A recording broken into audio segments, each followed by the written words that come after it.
Guys, അസ്സലാമലൈക്കും and welcome back to my channel. ആ സമയം ഏകദേശം 7 മണിയൊക്കെ കഴിഞ്ഞിട്ടുണ്ട്. രണ്ടാളും ഒരിക്കത്തിന് എണീറ്റ് കിടക്കാണ്. സാധാരണ 7 മണിയൊക്കെ കാലത്തിന് എണീറ്റ് കഴിഞ്ഞാൽ പിന്നെ വീണ്ടും കിടന്ന് ഉറങ്ങിയിട്ട് ഏകദേശം 10 മണിയൊക്കെ ആകുമ്പോഴത്തേക്കും അടുത്തത് എണീക്കുന്നു. പക്ഷെ ഇന്ന് രണ്ടാളും ഉറങ്ങിയിട്ടില്ല. ബേബീസിന് രണ്ടാൾക്കും വലിയ സുഖമല്ല കേട്ടോ. നല്ല കരച്ചിലുമായിരുന്നു. പിന്നെ രാത്രി ഒട്ടും ഉറങ്ങിയിട്ടുണ്ടായിരുന്നില്ല. എന്താണെന്നറിയില്ല, ടെമ്പറേച്ചറൊക്കെ നോക്കിയപ്പോൾ നോർമലായിരുന്നു. അതുകൊണ്ട് എന്തായാലും ഒന്ന് കാണിച്ചേക്കാമെന്ന് വിചാരിച്ചു. വീടിൻ്റെ അടുത്ത് തന്നെയുള്ള ഒരു ഹോമിയോ ക്ലിനിക്കിലായിട്ട് ഞങ്ങൾ കൊണ്ടുപോയാൽ പോണ വഴിക്കാണെങ്കിൽ മൊത്തം മഴയും നല്ല തണുപ്പുമാണ് കേട്ടോ. ഡോക്ടർ കുഴപ്പമൊന്നുമില്ല എന്ന് പറഞ്ഞ തണുപ്പിൻ്റെ ആയിരിക്കും മരുന്നൊക്കെ തന്ന് വീട്ടിലേക്ക് വിട്ടു. അപ്പോൾ ഇന്ന് റസാനയുടെ മെഹന്തി നൈറ്റ് അത് പറഞ്ഞിരുന്നില്ല. അപ്പോൾ അതിന് വേണ്ടിയിട്ട് 5 മണിയൊക്കെ ആയപ്പോഴത്തേക്കും ഞങ്ങളെല്ലാവരും റെഡി ആയിട്ട് അവരുടെ വീട്ടിലേക്ക് പോയി.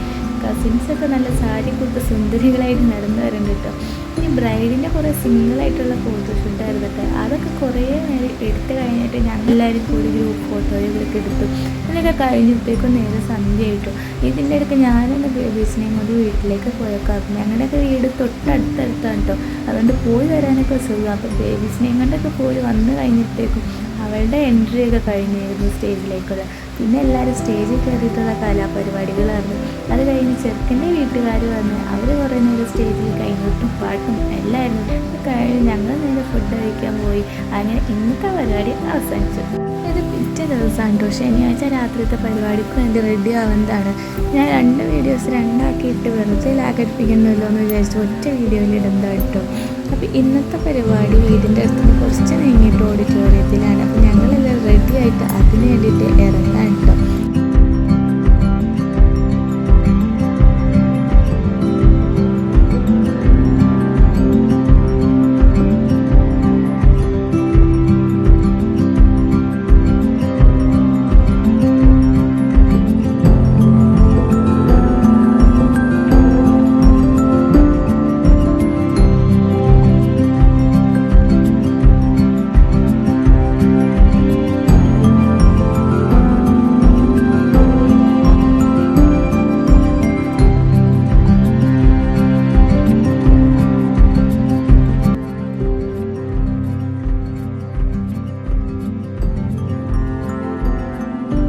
ബേബീസിന് ഇന്നത്തെ അവസ്ഥ കണ്ടപ്പോൾ കല്യാണം കൂടാൻ പറ്റുമെന്ന് വിചാരിച്ചില്ല. പക്ഷെ ഇന്ന് വലിയ കുഴപ്പമൊന്നും ഉണ്ടായിരുന്നില്ല കേട്ടോ.